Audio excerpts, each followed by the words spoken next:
In this video, I'll be going through the steps on how to update your PS5 controller via Windows PC.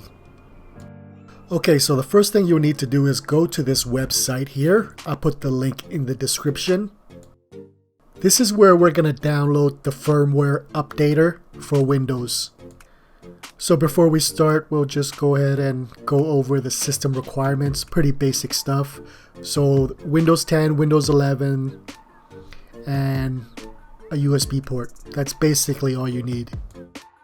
Okay, so whenever you're ready, just go ahead and press the download button on the page.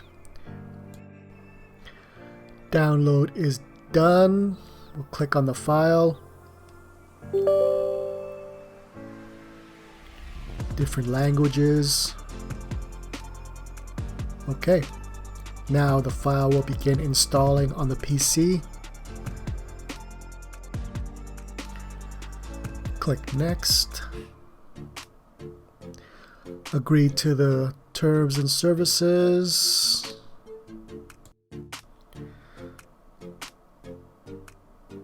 And select your file location. Hit next. Install. Now we'll just give it a minute or two to do its thing.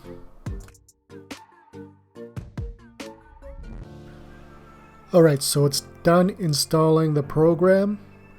We'll go ahead and finish it. I'm going to launch the program right away. Finish. Okay, so this window pops up. It's prompting us to plug our PS5 controller to the PC via USB. So go ahead and do that right now.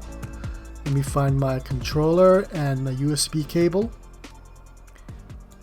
And for those who don't know, it is a Type C to Type A USB cable.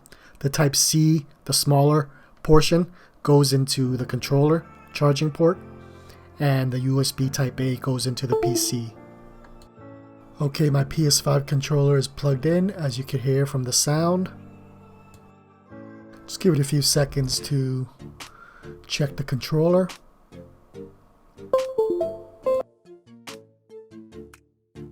Okay, so the program sees my controller, it's plugged in, it's charging, and as you can see, my controller firmware is up to date. Now, if yours needs to be updated, just follow the instructions on the screen and finish completing the update. Alright guys, so that is how you update your PS5 controller via PC. Hope this video was helpful. If it was, please hit the like button. Thanks for watching. See you next time.